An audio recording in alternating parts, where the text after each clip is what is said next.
Dengan mempelajari Sirah Nabawiyah, maka makin menambah kecintaan kepadanya. Semoga yang subscribe juga dimudahkan jalannya menuju surga. Silahkan tekan tombol like supaya postingan ini semakin tersebar. Dan tulis doa serta hajat pemirsa di kolom komentar. Semoga semakin banyak yang mengaminkan, maka semakin cepat terkabul. Nabi Sulaiman alaihi salam adalah manusia terkaya sepanjang sejarah kehidupan manusia di muka bumi. Dalam beberapa kitab suci seperti Al-Quran, Alkitab, dan Injil, Nabi Sulaiman alaihi salam dijelaskan sebagai manusia terkaya yang pernah hidup di muka bumi. Tidak ada satupun manusia yang bisa mengalahkan total kekayaannya hingga hari kiamat tiba. Para arkeolog telah menemukan situs peninggalan sejarah Islam yang mengungkap total kekayaan Nabi Sulaiman alaihi salam. Ernst bin Yosef, seorang profesor dari Tel Aviv University, seorang peneliti, ia menyatakan bahwa 3000 tahun yang lalu Nabi Sulaiman alaihi salam diperkirakan memiliki kekayaan senilai 2,2 triliun US dollar. Apabila dikonversikan dengan nilai mata uang rupiah, maka nilainya setara dengan 32.891.870 triliun rupiah. Nilai itu berkali-kali lipat lebih banyak dari total kekayaan negara Indonesia yang hanya mencapai 11.454 triliun per 30 Desember 2021. Nabi Sulaiman alaihi salam memiliki beberapa mukjizat. Di antaranya adalah dapat berbicara dengan bahasa binatang. Beliau dapat memerintah mereka untuk melakukan sesuatu. Beliau juga dapat mengendalikan besar kecilnya tekanan angin dan dapat mengatur ke arah mana angin akan berhembus. Sehingga dengan itu Nabi Sulaiman dapat memanfaatkan angin sebagai kendaraannya dan juga kendaraan tentaranya. Nabi Sulaiman juga bisa melunakkan besi dan membentuknya menjadi pakaian perang yang anti tusukan senjata tajam. Nabi Sulaiman juga memimpin para jin. Mereka tunduk dan patuh pada perintah Nabi Sulaiman alaihi salam. Tidak hanya setan, iblis laknatullah yang merupakan makhluk pembangkang dapat dibuat tunduk bertekuk lutut pada perintah-perintah Nabi Sulaiman. Nabi Sulaiman bisa melakukan teleportasi, yaitu berpindah dari suatu tempat ke tempat yang lain dalam waktu singkat. Peristiwa itu dibuktikan dengan pemindahan singgasana Ratu Balqis atas perintah Nabi Sulaiman. Nabi Sulaiman dikenal sebagai raja yang adil dan bijaksana. Nabi Sulaiman diberkahi kecerdasan yang luar biasa untuk menyatupadukan segenap kekuatan yang Allah berikan kepadanya. Ia mengelola dan membawa kerajaannya menjadi kekuatan raksasa yang tak terkalahkan di masanya dengan segenap kemampuan yang dimilikinya. Tentara Nabi Sulaiman adalah tentara terkuat di bumi tanpa ada yang menandingi. Pertanyaan mendasar yang muncul kali ini adalah dari mana sumber kekayaan dan kekuatan Nabi Sulaiman alaihi salam? Untuk mendapat jawaban dari pertanyaan itu, simak video ini sampai akhir. Sebelum itu, mari bantu channel ini terus berkembang dengan cara subscribe dan nyalakan tanda loncengnya. Berikan komentar yang positif dan berikan like serta share video ini. Bismillahirrahmanirrahim. Sungguh kami benar-benar telah menganugerahkan ilmu kepada Daud dan Sulaiman. Keduanya berkata, segala puji bagi Allah yang melebihkan kami dari kebanyakan hamba-hambanya yang mukmin. Sulaiman telah mewarisi Daud dan dia berkata, wahai manusia, kami telah diajari untuk memahami bahasa burung dan kami dianugerahi segala sesuatu. Sesungguhnya, semua ini benar-benar karunia yang nyata. Quran Surat An-Naml ayat 15-16. Saudara-saudaraku yang dirahmati Allah, pada ayat di atas disebutkan bahwa Sulaiman telah mewarisi Daud. Nabi Sulaiman mewarisi Nabi Daud dalam sisi kenabian dan kekuasaan, bukan mewarisi harta, karena para nabi tidak mewariskan harta. Sebab sepeninggalan mereka, harta para nabi menjadi sedekah bagi orang-orang yang ada di sekitarnya, yaitu orang-orang fakir dan orang-orang yang membutuhkan. Dan harta para nabi tidak dikhususkan bagi kalangan keluarganya. Rasulullah Shallallahu Alaihi Wasallam bersabda, "Kami para nabi tidak mewariskan." Nabi Sulaiman mewarisi kenabian dari Nabi Daud. Ini adalah hal yang jelas. Allah telah memilihnya sebagai nabi dari Bani Israel. Begitu juga Allah telah memberinya kekuasaan kerajaan sehingga ia menjadi pemimpin Bani Israel. Barangkali sesuatu yang paling penting yang diwarisi oleh Nabi Sulaiman dari Nabi Daud adalah tradisi militer. Kemajuan militer yang dahsyat telah berpindah kepada Nabi Sulaiman. Nabi Daud sebenarnya adalah seorang pengembala kambing yang sangat miskin, tetapi seiring dengan perjalanan waktu, ia menjadi komandan pasukan tiada tanding. Nabi Daud alaihi salam mengetahui bahwa kekuatan hakiki yang mengatur alam semesta adalah kekuatan Allah. Ketika Nabi Daud mengelurkan tangannya dan memegang potongan batu, lalu beliau melemparkannya dengan ketepel ke arah Jalut, kepala Jalut retak dan ambruk menghantam tanah. Ini sebagai bentuk demonstrasi kekuatan darinya. Kehadiran Nabi Daud mengubah pasukan Bani Israel, di mana mereka sebelumnya lari jika berhadapan dengan musuh. Maka kini keberadaan mereka mulai diperhitungkan di masa hidupnya. Nabi Daud mengalami peperangan yang sangat banyak, tapi Al-Quran tidak menceritakan secara terperinci. Hal itu dikarenakan karena Al-Quran adalah kitab dakwah di jalan Allah, bukan kitab sejarah. Al-Quran hanya menceritakan di dalam Al-Quran surat Shad ayat 20, "Dan kami kuatkan kerajaannya, kerajaan Daud." Ayat tersebut berarti bahwa Nabi Daud belum terkalahkan dalam peperangan yang diikutinya. Di samping dukungan yang Allah berikan kepadanya, juga pasukan dan rakyatnya, di mana mereka adalah orang-orang yang bertauhid, menyerahkan diri kepada Allah. Allah Subhanahu wa Ta'ala mengajarkan kepada Nabi Daud hal-hal yang menjadikan pasukannya memiliki keistimewaan yang dengannya mereka dapat mengalahkan pasukan-pasukan lain, pasukan-pasukan besar yang ada di bumi pada saat itu. Allah Subhanahu wa Ta'ala berfirman dalam surat Saba ayat 10, "Dan kami telah melunakkan besi untuknya." Baju besi mungkin akan menjadi masalah dalam benak kita.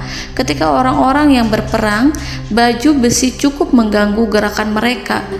Kita bisa membayangkan ketika ada dua orang berperang, salah satu dapat bergerak bebas, sementara yang lainnya tidak leluasa bergerak karena tertahan dengan pakaiannya. Namun, dengan kekuasaan Allah, Nabi Daud dapat melunakkan besi dan membuat baju besi yang ringan, yang mudah untuk digunakan. Ini adalah kemajuan penting yang Allah berikan kepada Nabi Daud dan tentaranya. Kemajuan itu kemudian diajarkan, diwariskan dan dimiliki oleh Nabi Sulaiman alaihi salam. Nabi Sulaiman memiliki pasukan dahsyat yang melebihi pasukan manapun di bumi saat itu, atau bahkan mungkin saat ini. Bahkan Allah menambahkan karunia-Nya kepada Nabi Sulaiman yang disebutkan dalam Al-Quran surat An-Naml ayat 16. Dan Sulaiman telah mewarisi Daud, dan dia berkata, "Wahai manusia, kami telah diberi pengertian tentang suara burung, dan kami diberi segala sesuatu. Sesungguhnya ini benar-benar suatu karunia yang nyata." Saudara-saudaraku yang dirahmati Allah, pada suatu hari Nabi Sulaiman alaihi salam menengadahkan tangannya dan berdoa kepada Allah Subhanahu wa Ta'ala. Antara hati Nabi dan Allah tidak ada penghalang, tidak ada jarak, tidak ada sekatan waktu, tidak ada satupun dari para nabi yang berdoa kepada Allah kecuali doanya pasti dikabulkan. Doa Nabi Sulaiman alaihi salam direkam dalam Al-Quran surat Shad ayat 35. Nabi Sulaiman berkata, "Ya Tuhanku, ampunilah aku, anugerahkanlah kepadaku kerajaan yang tidak dimiliki oleh seorang pun sesudahku." Nabi Sulaiman menginginkan dari Allah sesuatu kerajaan yang belum pernah diperoleh oleh siapapun setelahnya. Allah Subhanahu wa Ta'ala mengabulkan doa Nabi Sulaiman dan memberinya kerajaan tersebut. Nabi Sulaiman mewarisi kekuasaan, kenabian, hikmah ilmu dari Nabi Daud alaihi salam. Orang-orang menyebut Nabi Sulaiman Al-Hakim, Sulaiman yang bijaksana. Kebijaksanaannya tidak terbatas pada keadilan di tengah-tengah manusia dan juga kasih sayangnya kepada mereka. Namun, kebijaksanaan Nabi Sulaiman juga berlaku di kalangan burung dan binatang lainnya. Nabi Daud juga mengenal bahasa burung, tetapi Nabi Sulaiman dapat berbicara dengan bahasa burung. Bahkan, ia dapat menggantikannya sebagai pembantunya ketika Nabi Daud bertasbih di gunung-gunung. Dan burung-burung serta binatang-binatang buas ikut bertasbih bersamanya. Bahkan angin pun berhenti untuk mendengarkan tasbih itu. Sedangkan Nabi Sulaiman, Allah Subhanahu wa Ta'ala memberinya karunia lebih dari itu, di mana binatang-binatang buas tunduk padanya. Begitu juga angin dan burung. Saudara-saudaraku yang dirahmati Allah, Nabi Sulaiman alaihi salam mampu mendengarkan bisikan semut yang berbicara kepada sesama mereka. Bahkan, ia mampu memerintahkan semut tersebut sehingga semut itu menjadi taat pada perintahnya. Pasukan Nabi Sulaiman memiliki kekuatan yang sangat dahsyat. Belum pernah ada di dunia ini satu pasukan pun yang memiliki kekuatan seperti itu. Kekuatan Nabi Sulaiman berasal dari beberapa kombinasi yang sangat mengagumkan, sehingga karenanya ia tidak dapat tertandingi. Kekuatan itu terdiri dari manusia, binatang-binatang, jin, dan lain sebagainya. Kita mengetahui bahwa jin adalah makhluk Allah dan manusia tidak mampu melihatnya atau menghadirkannya atau meminta pertolongan kepadanya. Sedangkan Nabi Sulaiman telah diberi Allah suatu kemampuan untuk menundukkan jin, mempekerjakan mereka sebagai tentara di tengah-tengah peperangan. Bahkan ia mampu menjadikan mereka sebagai pekerja-pekerja kasar di kerajaannya saat tidak ada peperangan. Oleh sebab itu, ketika ada pasukan lain yang mencoba melawan pasukan Nabi Sulaiman, mustahil mereka akan mendapatkan kemenangan. Bahkan pasukan Nabi Sulaiman diperkuat oleh pasukan burung. Burung di pasukan Nabi Sulaiman memerankan tugas penting, yaitu menjadi agen intelijen. Kita mengetahui bahwa peranan informasi saat peperangan adalah hal yang penting. Dari informasi tersebut, pasukan dapat mengetahui keadaan lawannya. Demikianlah peranan burung pada pasukan Sulaiman. Ia terbang di tengah-tengah musuh. Kemudian, ia kembali kepada Nabi Sulaiman untuk menyampaikan berita tentang keadaan lawannya. Di samping jin dan burung, Allah juga menundukkan angin untuk Nabi Sulaiman. Nabi Sulaiman dapat memerintahkan angin dan ia mampu untuk menaiki angin tersebut. Dalam Al-Quran surat Shad ayat 36-40, Allah Subhanahu wa Ta'ala berfirman, "Kami tundukkan kepada angin yang berhembus dengan baik menurut kemana saja yang dikehendaki Sulaiman. Dan kami tundukkan pula kepadanya setan-setan, semuanya ahli bangunan dan penyelam, dan setan yang lain yang terikat dalam belenggu. Inilah anugerah kami, maka berikanlah kepada orang lain atau tahanlah untuk dirimu tanpa perhitungan, dan sesungguhnya dia mempunyai kedudukan yang dekat pada sisi kami dan tempat kembali yang baik."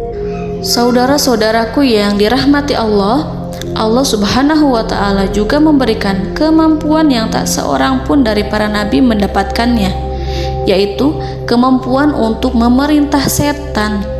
Setan adalah salah satu bagian dari jin. Ia adalah kelompok yang celaka dari bangsa jin.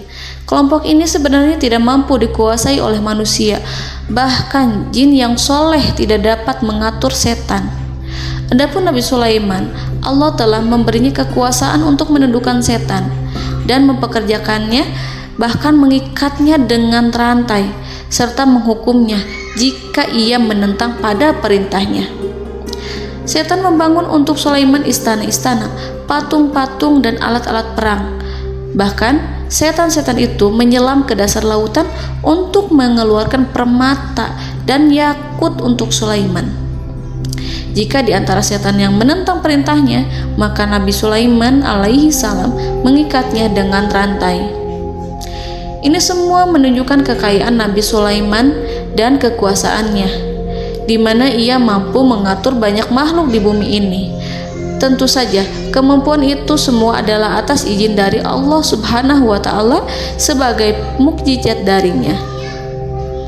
Allah Subhanahu wa Ta'ala berfirman dalam Al-Quran surat Saba ayat 12, dan sebagian dari jin adalah yang bekerja di hadapannya di bawah kekuasaannya dengan izin Tuhannya, dan siapa yang menyimpang di antara mereka dari perintah kami, maka kami rasakan kepadanya azab neraka yang apinya menyala-nyala. Para jin itu membuat untuk Sulaiman apa yang dikehendakinya, dari gedung-gedung yang tinggi, patung-patung, dan piring-piring yang besarnya seperti kolam, atau periuk yang tetap berada di atas tungku. Saudara-saudaraku yang dirahmati Allah, Nabi Sulaiman yang bijaksana adalah penguasa yang tak tertandingi di muka bumi.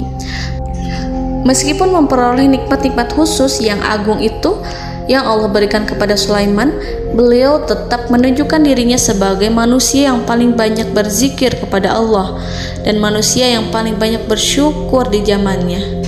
Saudara-saudaraku yang dirahmati Allah, sebagaimana Allah Subhanahu wa Ta'ala memberikan nikmat kepada ayahnya Nabi Daud alaihi salam, di mana ia mampu melunakkan besi dan Allah mengajarinya bagaimana cara mencairkan besi, maka Nabi Sulaiman alaihi salam dapat memanfaatkan tembaga yang cair untuk peperangan.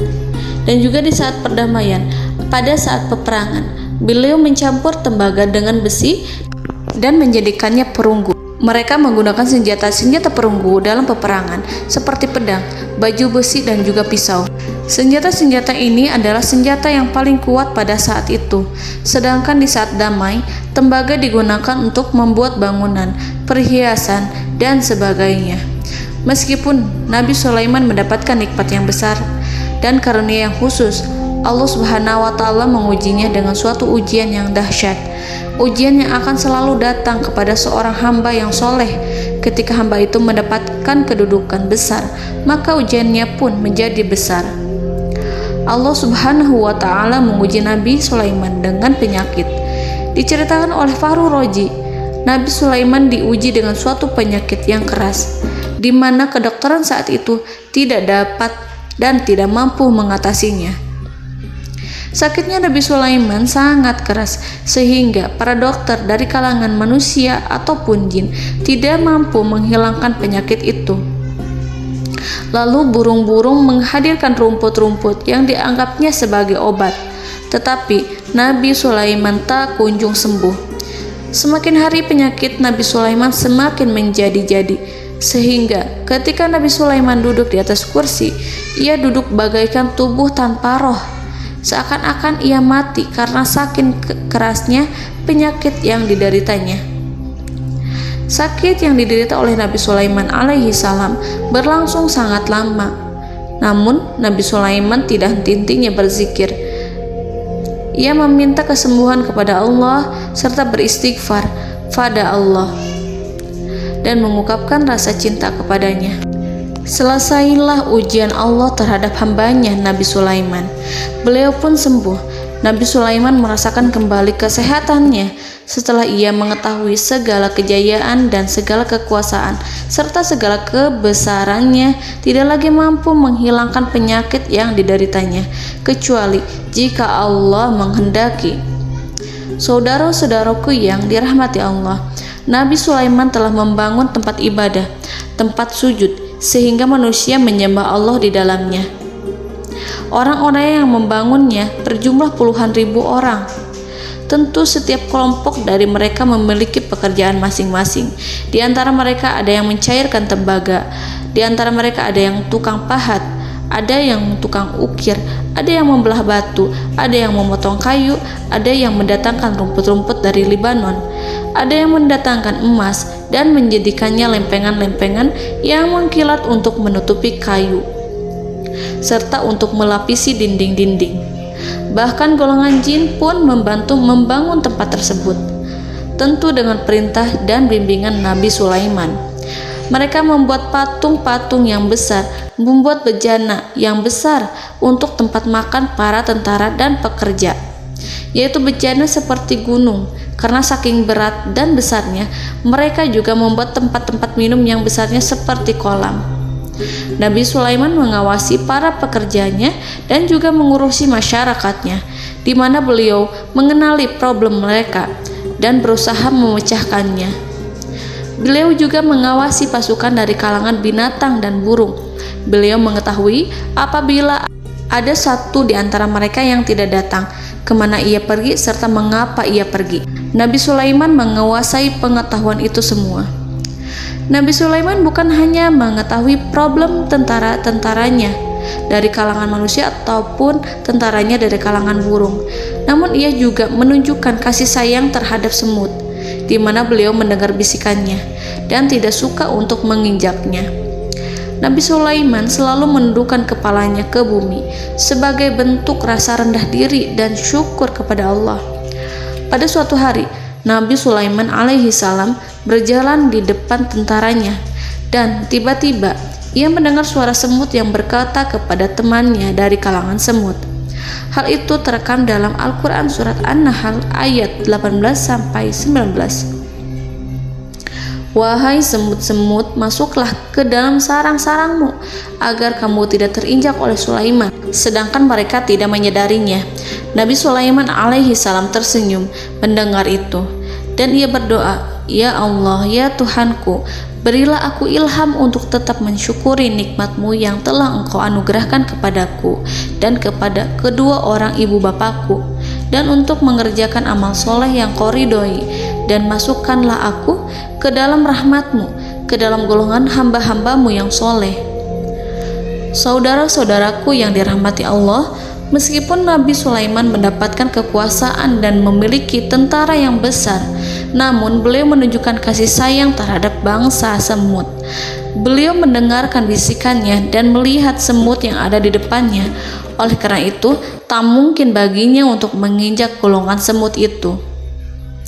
Nabi Sulaiman bersyukur kepada Allah telah memberinya nikmat, yaitu nikmat rahmat dan kasih sayang.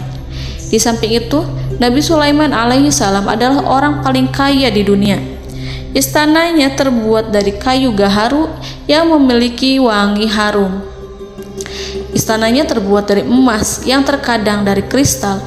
Beliau juga memiliki kursi besar yang terbuat dari emas dan permata.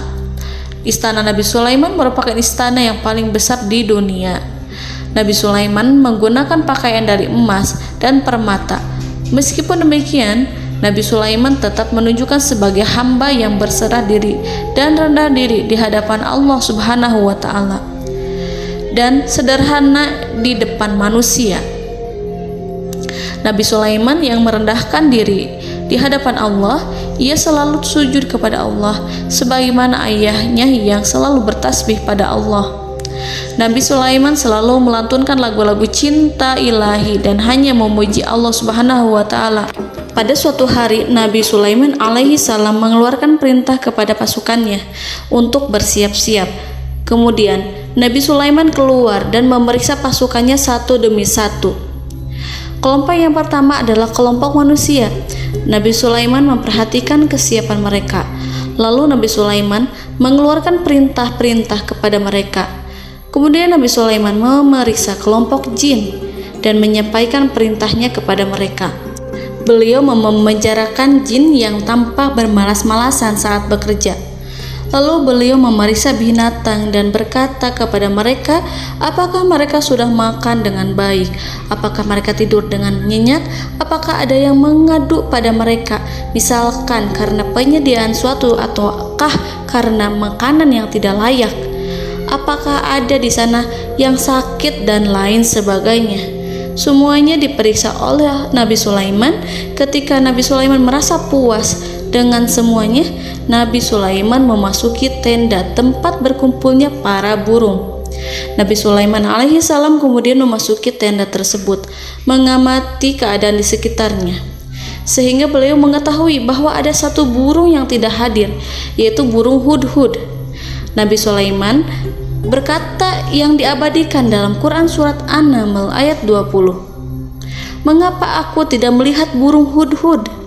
Burung-burung yang lain tampak terdiam sebagai penghormatan, dan mereka mendengarkan apa yang akan dikatakan pemimpin mereka.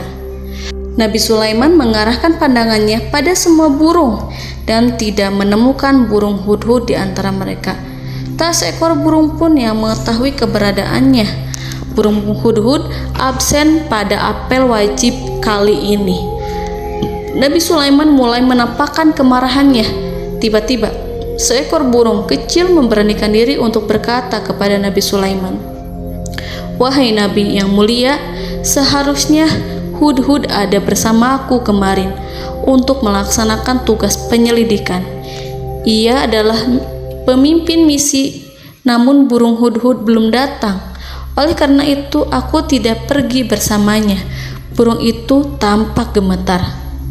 Nabi Sulaiman mengetahui bahwa hudhud tidak hadir dan tak seorang pun mengetahui kemana ia pergi. Burung hudhud pergi tanpa izin terlebih dahulu. Dalam keadaan marah, Nabi Sulaiman berkata, "Sungguh aku benar-benar akan mengazabnya dengan azab yang sangat keras, atau benar-benar menyembelihnya, kecuali jika ia benar-benar datang kepadaku dengan alasan yang jelas." Kawanan burung-burung yang mengetahui bahwa Nabi Sulaiman sedang marah dan telah menetapkan untuk menyiksa burung hudhud atau menyembelihnya, atau justru memaafkannya dengan syarat ia datang dengan membawa alasan yang dapat menyelamatkannya, atau dengan kata lain, burung hudhud dapat memastikan bahwa ia melaksanakan tugas yang penting. Nabi Sulaiman menunjukkan kemarahan yang besar sehingga siapapun akan merasa takut kepada Nabi Sulaiman yang marah. Seekor burung tampak gemetar, ketakutan melihat kemarahan Nabi Sulaiman. Lalu beliau mengulurkan tangannya ke burung itu dan memegang-megang kepalanya, sehingga burung itu pun merasa tenang dan rasa takutnya hilang. Nabi Sulaiman kemudian pergi dari tempat burung tersebut. Nabi Sulaiman masih memikirkan keadaan burung hudhud. Seharusnya burung hudhud menjadi bagian penting dari badan intelijen. Apakah ia pergi untuk menyingkap suatu, atau apakah ia pergi hanya untuk bermain-main? Nabi Sulaiman telah memperhatikan dan mengetahui bahwa burung hudhud adalah seekor burung yang cerdik dan juga fasih berbicara. Terkadang Nabi Sulaiman mendapati burung hudhud sedang bermain-main dan menunda-nunda pekerjaannya. Namun ketika Nabi Sulaiman melihatnya, burung hudhud memahami bahwa perbuatannya tidak benar. Oleh karena itu, ia tidak boleh menyampur adukan antara waktu serius dan waktu bermain. Tidak lama setelah itu, burung hudhud tiba di tempat para burung. Burung-burung yang lain berkata kepadanya, "Wahai hudhud, pergilah engkau ke tempat Nabi Sulaiman. Jika ia mengetahui bahwa engkau telah sampai, jiwamu benar-benar terancam." Mendengar itu, burung hudhud segera beranjak. Ia terbang menemui Nabi Sulaiman. Pada waktu itu, Nabi Sulaiman sedang duduk bersama tentaranya yang lain. Burung hudhud berdiri. Ia telah merencanakan untuk memulai pembicaraan dengan Nabi Sulaiman sebelum Nabi Sulaiman bertanya kepadanya kemana dia pergi. Ini sebagai bukti bahwa hudhud telah melaksanakan suatu tugas yang penting. Dalam surat An-Nahl ayat 22, burung hudhud, "Aku telah mengetahui sesuatu yang kamu belum mengetahuinya, dan kubawa kepadamu dari negeri Saba suatu berita penting yang diyakini." Seakan-akan burung hudhud hendak berkata, "Aku adalah hudhud yang miskin, tapi Aku mengetahui apa yang tidak engkau ketahui, dan aku telah datang kepadamu dari kerajaan Saba dengan membawa berita yang sangat penting. Nabi Sulaiman tampak terdiam menunggu Hudhud menyelesaikan kisahnya. Dalam surat An-Naml ayat 23-24, burung Hudhud berkata, "Sesungguhnya aku menjumpai seorang wanita yang memerintah mereka. Dia dianugerahi segala sesuatu serta mempunyai singgasana yang besar.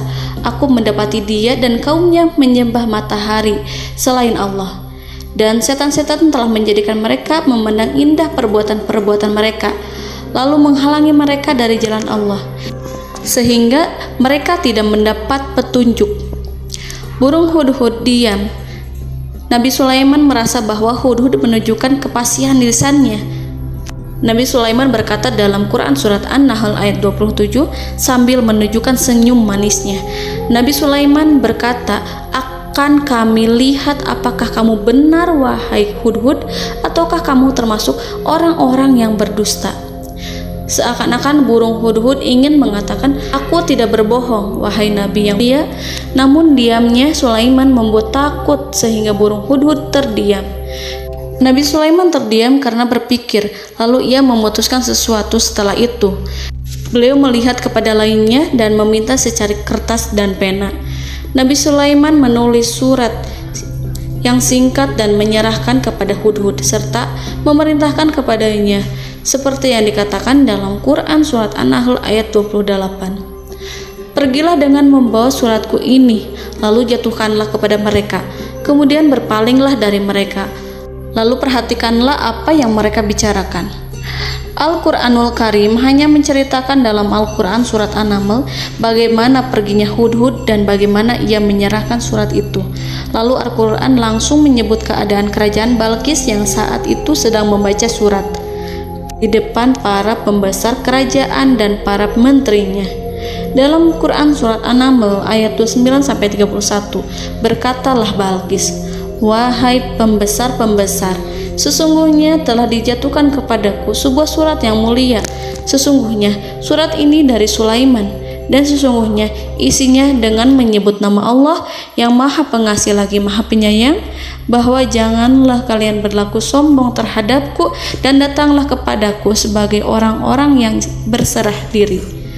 Saudara-saudaraku yang dirahmati Allah, dalam surat tersebut Nabi Sulaiman menyebutkan supaya mereka menyerahkan diri dan tunduk kepada perintah Nabi Sulaiman. Nabi Sulaiman memerintahkan agar mereka meninggalkan penyembahan terhadap matahari. Nabi Sulaiman tidak mempersoalkan akidah mereka dan tidak memuaskan mereka dengan apapun. Nabi Sulaiman hanya memerintahkan bahwa ia berada di atas kebenaran. Bukankah ia didukung kekuatan yang berlandaskan keyakinan yang dimilikinya? Nabi Sulaiman hanya memerintahkan mereka agar tunduk dan patuh kepadanya. Ratu Sabak menyampaikan surat tersebut di tengah-tengah kaumnya. Dalam Quran surat An-Naml ayat 32 dijelaskan, "Dan berkatalah Balqis, wahai para pembesar, berilah aku pertimbangan dalam urusanku ini. Aku tidak pernah memutuskan sesuatu persoalan sebelum kamu berada dalam majelisku." Saudara-saudaraku yang dirahmati Allah, para pembesar istana Balqis menentang surat tersebut. Isi surat itu membangkitkan kesombongan kaum Saba, di mana mereka merasa lebih kuat. Mereka mengetahui bahwa di sana ada seorang yang mencoba menentang mereka dan mengisyaratkan peperangan kepada mereka. Lalu ia meminta kepada mereka untuk memenuhi syarat-syaratnya sebelum terjadinya peperangan dan kekalahan. Dalam surat An-Nahl ayat 33, mereka menjawab, "Kita adalah orang yang memiliki kekuatan dan juga memiliki keberanian yang sangat besar dalam peperangan, dan keputusan berada di tanganmu, wahai ratuku. Maka pertimbangkanlah apa yang akan kamu perintahkan." Saudara-saudaraku yang dirahmati Allah, para pembesar kaum Saba seakan ingin berkata, "Kita siap untuk melaksanakan perang." Tampaknya ratu itu memiliki kebijakan yang lebih baik dari pembesar kaumnya. Surat Sulaiman itu membuatnya berpikir lebih jernih dan lebih berhati-hati. Ia berusaha sebisa mungkin menghindari peperangan. ratu itu berpikir dalam tempo yang lama. Nama Sulaiman tidak diketahuinya dan ia pun belum pernah mendengarnya. Oleh karena itu, Ratu kaum Saba tidak mampu mengetahui dan mendeteksi seberapa besar kekuatan Nabi Sulaiman. Boleh jadi Nabi Sulaiman memiliki kekuatan yang dahsyat, sehingga ia mampu memerangi kekuasaannya dan mengalahkannya. Kemudian Ratu memperhatikan apa yang ada di sekelilingnya. Ia melihat kemajuan masyarakatnya dan juga kekayaannya. Barangkali ia mengira bahwa Nabi Sulaiman iri terhadap kemajuan dan kekayaannya itu, sehingga Nabi Sulaiman ingin menyerangnya. Setelah mempertimbangkan isi surat Nabi Sulaiman dengan cermat, Ratu Saba memilih untuk tidak bersikap ceroboh dan bodoh. Ratu lebih suka untuk menggunakan bahasa kelembutan. Ia mengirim kepada Nabi Sulaiman suatu hadiah yang besar. Ratu mengira bahwa Nabi Sulaiman seorang yang ambisius, yang boleh jadi ia telah mendengar tentang kekayaan kerajaan Saba. Para utusan pergi dengan membawa hadiah dari Ratu Saba. Ratu berharap agar mereka dapat memasuki kerajaan Nabi Sulaiman dan akan mengetahui kondisi kerajaannya. Saat mereka pulang, Ratu ingin mendengar secara langsung dari mereka tentang bagaimana keadaan kaum Nabi Sulaiman dan pasukannya. Setelah mendapatkan informasi yang cukup, maka Ratu Balqis dapat membuat sesuatu keputusan yang tepat. Ratu menyembunyikan apa yang terlintas dalam pikirannya, lalu ia berbicara kepada pembesar istananya bahwa ia dapat menyingkap niat jahat Raja Sulaiman melalui cara mengirimkan hadiah kepadanya. Ratu lebih memilih cara tersebut dan menunggu reaksi dari Nabi Sulaiman. Ratu berhasil memuaskan para pembesar istana, dan untuk sementara ia menghilangkan ide untuk berperang. Karena para raja jika menyerang suatu desa, maka pemimpin desa tersebut adalah orang yang paling banyak mendapatkan kehinaan. Akhirnya, para pembesar kaumnya merasa puas dengan pikiran Ratu Balqis. Saudara-saudaraku yang dirahmati Allah, dalam surat An-Naml ayat 34-35 dijelaskan, Ratu Balqis berkata, "Sesungguhnya raja-raja apabila memasuki suatu negeri, niscaya mereka akan membinasakannya dan menjadikan penduduknya yang mulia menjadi hina. Dan demikian pula lah yang akan mereka perbuat. Dan sesungguhnya aku akan mengirim utusan kepada mereka dengan membawa hadiah, dan aku akan menunggu apa yang akan dibawa kembali oleh utusan itu." Kemudian sampailah hadiah dari Ratu Balqis kepada Nabi Sulaiman. Para intelijen Nabi Sulaiman memberitahunya bahwa utusan Balqis datang dengan membawa hadiah. Nabi Sulaiman langsung mengetahui bahwa Ratu Balqis itu sengaja mengirim orang-orangnya untuk mengetahui atau untuk mendapatkan informasi tentang kekuatannya. Lalu setelah itu ia akan mengambil keputusan atau mengambil sikap kepada kerajaan Sulaiman. Nabi Sulaiman segera memanggil semua pasukannya untuk berkumpul. Utusan Balqis segera memasuki istana Nabi yang dipenuhi dengan pasukan yang besar bersenjata. Melihat itu, utusan Ratu Balqis tercengang dan terkejut ketika mereka melihat kekayaan yang mereka bawa tidak ada apa-apanya dibandingkan dengan kerajaan Nabi Sulaiman. Hadiah mereka tampak tidak berarti. Emas yang mereka bawa tampak tidak memiliki makna saat mereka memasuki istana Nabi Sulaiman yang terbuat dari kayu-kayu pohon gaharu yang mengeluarkan bau yang harum serta dihiasi dengan emas permata. Para utusan Ratu Balqis berdiri bersama Nabi Sulaiman dan menyaksikan bagaimana Nabi Sulaiman mengendalikan pasukannya. Kemudian mereka mulai berpikir tentang kekuatan dan kualitas pasukan Nabi Sulaiman. Betapa kagetnya mereka ketika melihat di tengah-tengah pasukan itu terdapat singa, burung, dan tentara dari kalangan manusia yang mampu terbang. Mereka pun sadar bahwa mereka di hadapan pasukan yang tiada tandingannya. Selesailah demonstrasi pasukan Nabi Sulaiman. Kemudian para utusan ratu dipersilahkan maju ke tempat hidangan makanan. Para utusan itu sangat terkejut ketika melihat berbagai macam makanan dari penjuru dunia ada di depannya. dan di antara makanan itu terdapat pula makanan yang biasa ditemukan di negeri mereka. Tetapi mereka melihat bahwa makanan itu memiliki rasa yang lebih istimewa. Selain itu, piring-piring yang ada di depan mereka dan dijadikan tempat makan tersebut terbuat dari emas, dan mereka dilayani oleh laki-laki yang berhias dengan emas. Di meja makan itu terdapat burung, ikan laut, dan berbagai macam daging yang mereka tidak mampu lagi membedakan daging apa itu. Nabi Sulaiman tidak makan bersama mereka, tapi beliau makan dengan menggunakan piring yang terbuat dari kayu. Beliau memakan roti yang kering yang dicampur dengan minyak. Inilah makanan yang dipilih Nabi Sulaiman. Makan bersama mereka dalam keadaan diam, mereka merasa kehadiran Nabi Sulaiman menciptakan suatu wibawa yang luar biasa. Selesai perjamuan itu, lalu dengan sangat malu mereka menyerahkan hadiah dari Ratu Balqis kepada Nabi Sulaiman. Hadiah itu berupa emas yang bagi mereka hadiah itu sangat bernilai tinggi.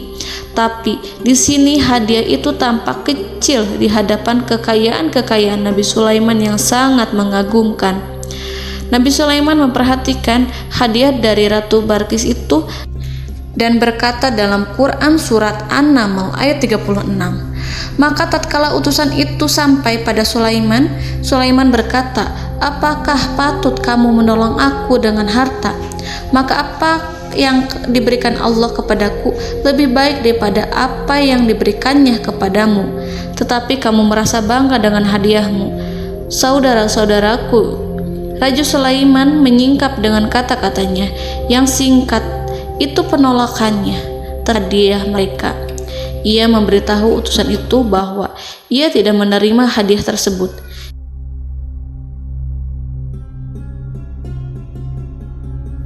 "Janganlah kalian berlaku sombong terhadapku dan datanglah kepadaku sebagai orang-orang yang berserah diri." Lalu Nabi Sulaiman berkata kepada mereka dengan pelan. Hal itu diabadikan dalam Quran surat An-Naml ayat 37. "Kembalilah kepada mereka, sungguh kami akan mendatangi mereka dengan bala tentara yang mereka tidak kuasa melawannya, dan pasti kami akan mengusir mereka dari negeri itu, yaitu negeri Saba, dengan terhina, dan mereka akan menjadi tawanan-tawanan yang hina." Saudara-saudaraku yang dirahmati Allah, Nabi Sulaiman kemudian meninggalkan para utusan ratu setelah terlebih dahulu mengancam mereka. Para utusan itu berharap agar Nabi Sulaiman mau menunggu kunjungan Ratu Balqis yang akan membawa misi perdamaian. Akhirnya sampailah para utusan Ratu Balqis ke negeri Saba.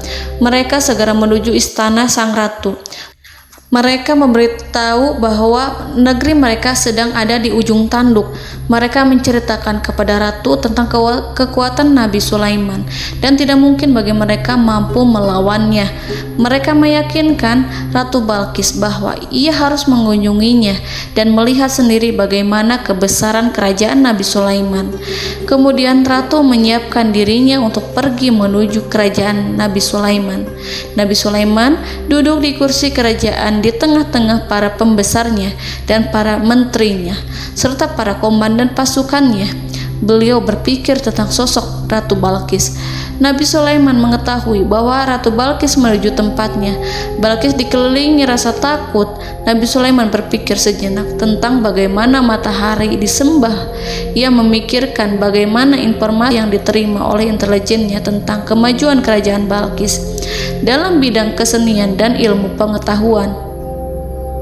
Nabi Sulaiman bertanya kepada dirinya sendiri, apakah kemajuan menjadi penghalang untuk mengetahui kebenaran? Apakah ratu itu senang dengan kekuatan yang dicapainya? Dan ia membayangkan bahwa kekuatannya adalah segalanya. Dengan kemajuan yang dimilikinya, Nabi Sulaiman ingin membuat kejutan agar ratu mengetahui bahwa Islam yang diyakini oleh Nabi Sulaiman adalah satu-satunya yang mampu mendatangkan kemajuan dan kekuatan yang hakiki, sehingga ia dapat membandingkan antara keyakinannya dalam menyembah matahari beserta kemajuan yang dicapainya dengan keyakinan Nabi Sulaiman beserta kemajuan yang diraihnya. Saudara-saudaraku yang dirahmati Allah, para mata-mata Nabi Sulaiman telah memberitahunya bahwa hal yang sangat disegani dan dikagumi oleh kaum Balkis adalah kerajaan Saba, yaitu singgasana Ratu Balkis.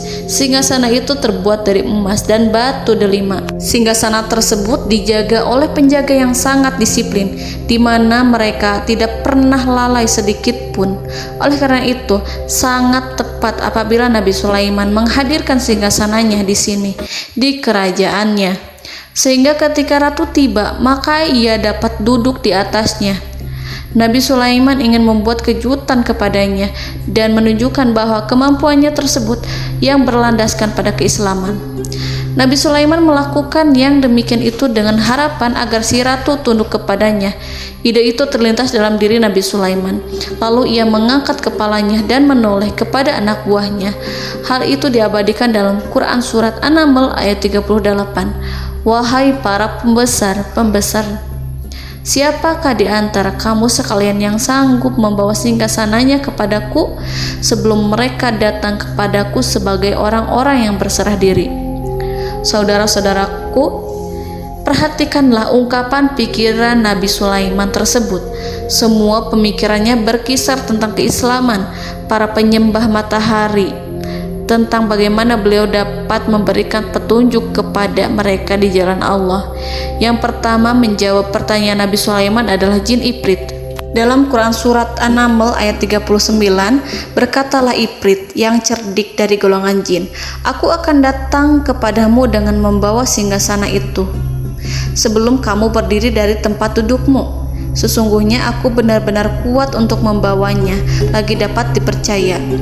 Nabi Sulaiman berdiri dari tempat duduknya setelah 1 atau 2 jam. Jin itu berjanji kepadanya untuk menghadirkan singgasana Balkis sebelum itu.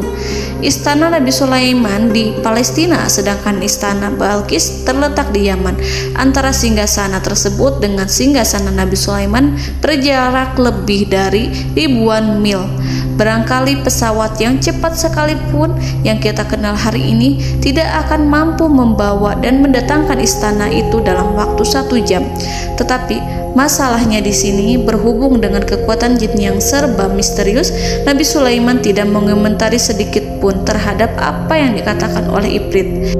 Nabi Sulaiman tapak menunggu tanggapan dari yang lain yang mampu menghadirkan singgasana Balkis yang lebih cepat dari jin Ifrit.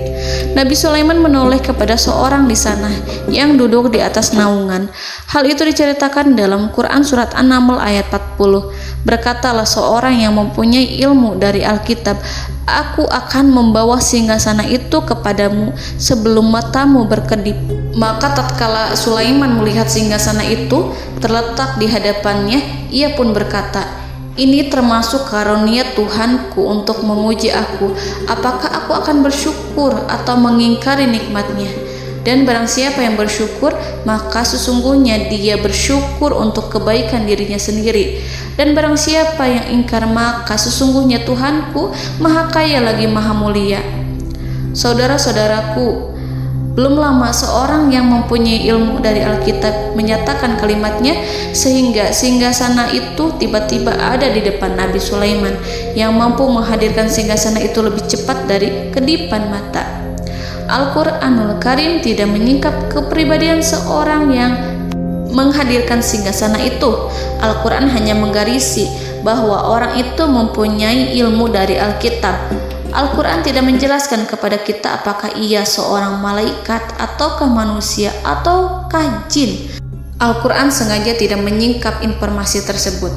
Saudara-saudaraku yang dirahmati Allah, setelah melihat singgasana itu, Nabi Sulaiman bersyukur kepada Allah. Ia mulai memperhatikan singgasana sang ratu. Singgasana tersebut merupakan simbol pembangunan dan juga kemajuan, tetapi tampaknya ia hanya sesuatu yang biasa saja jika dibandingkan dengan kekuasaan dan kebesaran ciptaan yang dibuat oleh manusia dan jin di kalangan istana Nabi Sulaiman.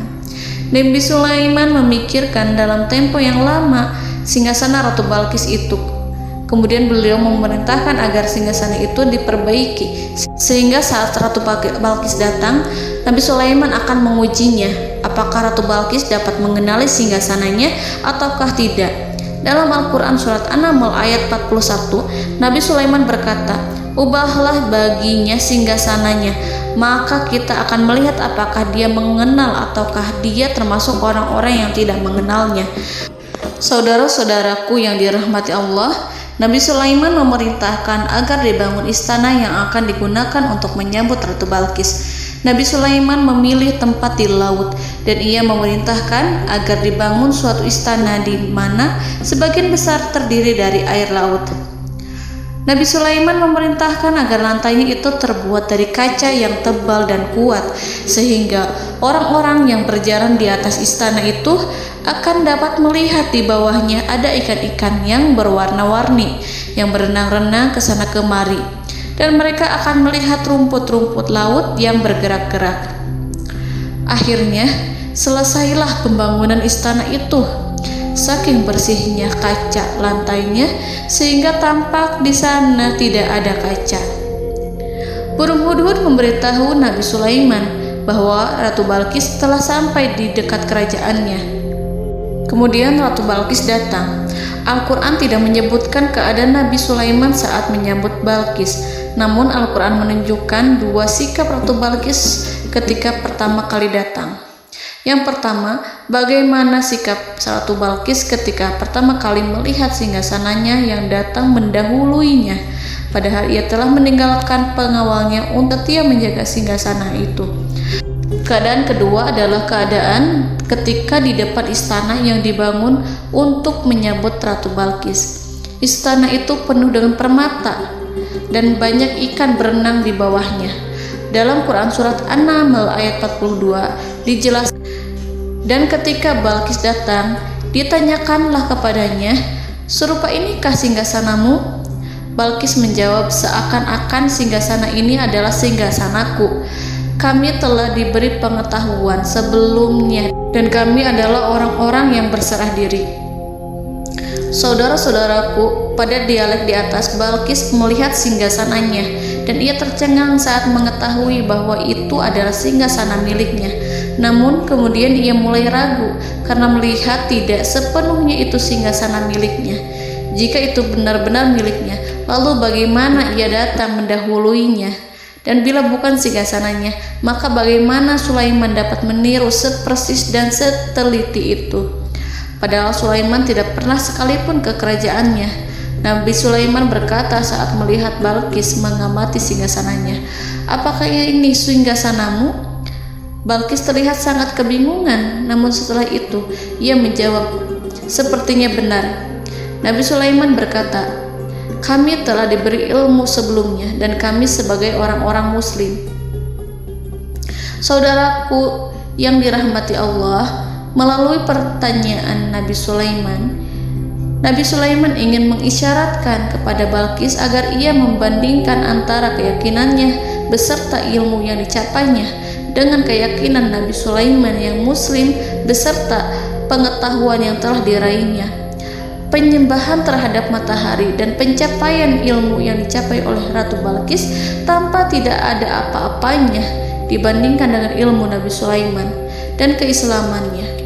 Nabi Sulaiman telah mendahuluinya dalam bidang ilmu karena keislamannya. Karena itu, sangat mudah baginya untuk mengungguli Balqis dalam ilmu-ilmu yang lainnya. Demikianlah yang disyaratkan dalam pertanyaan Nabi Sulaiman kepada Ratu Balqis.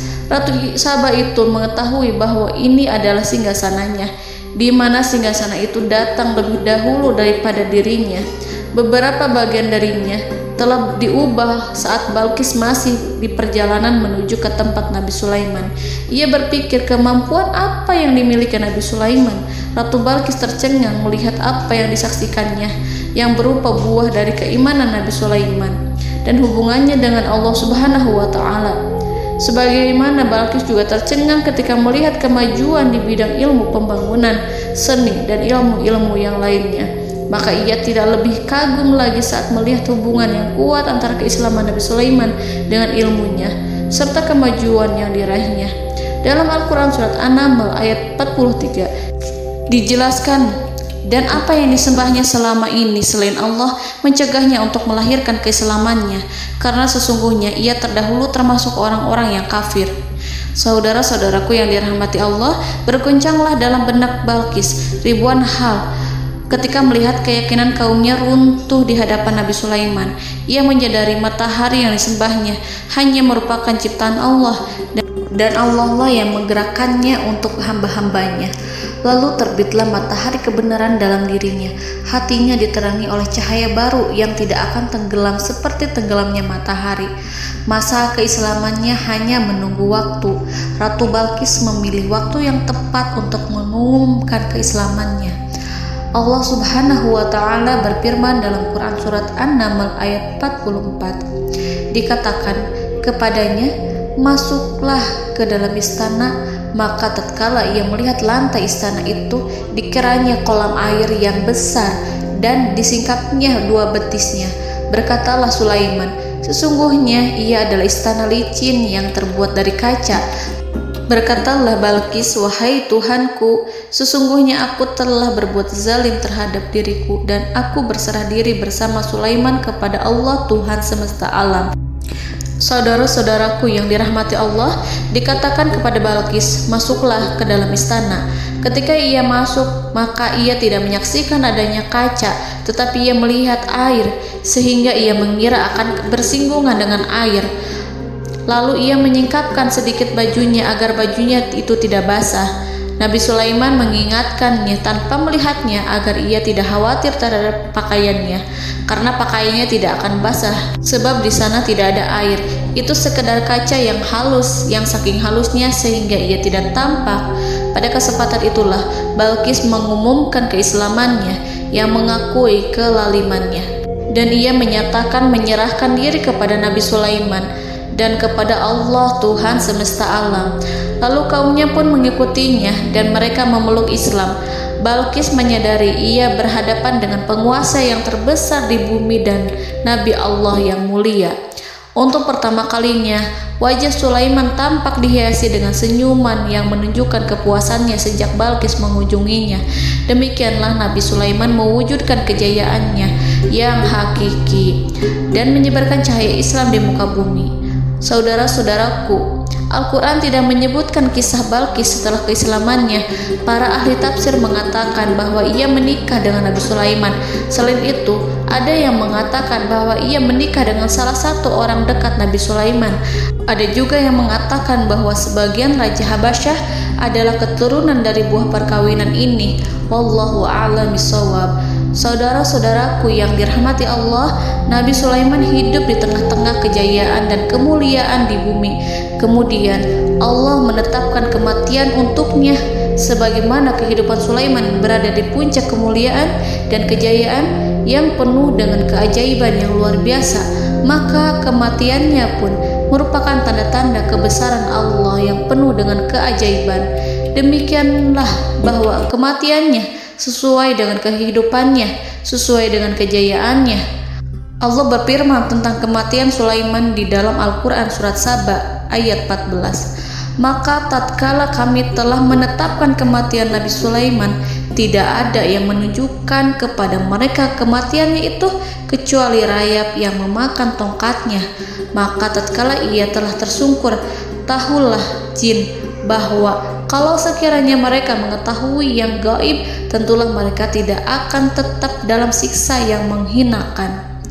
Saudara-saudaraku, kemampuan Nabi Sulaiman untuk menundukkan jin dan mempekerjakan mereka serta hubungan mereka dengan semua itu menimbulkan fitnah di tengah-tengah manusia dalam hal tertentu. Kematian Nabi Sulaiman merupakan batasan jawaban terhadap fitnah ini. Kami tidak mengetahui siapa yang mengklaim bahwa jin mengetahui hal yang gaib. Apakah itu setan yang terkutuk, atau jin yang bodoh, atau manusia yang tertipu? Kami tidak mengetahui siapa yang bertanggung jawab terhadap tersebarnya isu yang keliru ini. Yang kita ketahui adalah bahwa hal tersebut adalah mempengaruhi sebagian manusia dan jin. Barangkali manusia berkata kepada diri mereka, selama jin melakukan perbuatan yang luar biasa ini, maka apa gerangan yang menjadikan mereka tidak mengetahui hal yang gaib itu?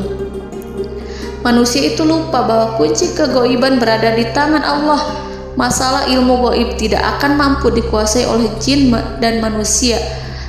Hanya Dia yang mengetahuinya, dan manusia diberitahu hanya sedikit sekali. Saudara-saudaraku yang dirahmati Allah, seakan-akan Allah telah merencanakan bahwa kematian Sulaiman bertujuan untuk menghancurkan pemikiran itu, yaitu pemikiran bahwa jin mengetahui hal-hal yang gaib. Jin bekerja untuk Nabi Sulaiman selama beliau hidup, dan tatkala beliau meninggal, maka tugas mereka menjadi bebas. Nabi Sulaiman meninggal tanpa diketahui oleh jin, sehingga mereka tetap bekerja untuk mereka, tetap mengabdi kepada Sulaiman. Seandainya mereka mengetahui hal yang gaib, niscaya mereka tidak akan meneruskan pekerjaan mereka. Saudara-saudaraku, pada suatu hari Nabi Sulaiman memasuki mihrabnya untuk itikaf ibadah dan beribadah kepada Allah. Tak seorang pun yang berani mengganggu khalwatnya. Mihrab Sulaiman terletak di puncak gunung dan dindingnya terbuat dari permata. Pada suatu hari, Nabi Sulaiman duduk bersandar pada tongkatnya dan ia tampak tenggelam dalam tafakur. Beliau berzikir pada Allah hingga rasa kantuk menguasainya. Lalu setelah itu malaikat maut menemuinya. Nabi Sulaiman pun meninggal. Beliau bersandar kepada tongkatnya. Jin melihatnya dan mengira bahwa beliau sedang sholat, sehingga mereka pun terus melanjutkan pekerjaannya. Berlalulah hari demi hari yang panjang. Datanglah rayap, yaitu semut kecil yang memakan kayu. Hewan itu mulai memakan tongkat Nabi Sulaiman. Rayap itu tampak lapar. Sebagian dari tongkat Nabi Sulaiman dimakan beberapa hari oleh rayap itu. Ketika yang dimakannya semakin bertambah, maka tongkat itu pun menjadi rusak dan kemudian jatuh dari tangan Nabi Sulaiman alaihi salam. Tubuh mulia itu kehilangan keseimbangan dan kemudian jatuh terhempas di bumi. Tatkala tubuh suci itu tersungkur, maka manusia segera menuju ke arahnya. Mereka menyadari dan mengetahui bahwa Nabi Sulaiman telah meninggal dalam waktu yang lama. Jin menyadari bahwa mereka tidak mengetahui hal yang gaib, dan manusia pun mengetahui hakikat ini. Seandainya jin mengetahui hal yang gaib, niscaya ia tidak akan meneruskan siksa yang hina. Mereka tidak akan bekerja kepada Sulaiman. Demikianlah Nabi Sulaiman alaihi salam meninggal dalam keadaan duduk dan sholat di mihrabnya. Lalu berita itu tersebar bagaikan api di bumi. Manusia, burung, dan binatang buas mengantarkan jenazah Nabi Sulaiman. Sekawanan burung tampak sedih dan menangis. Semua makhluk bersedih.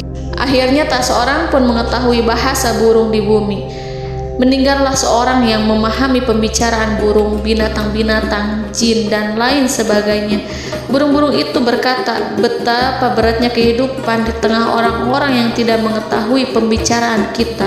Allahu a'lam.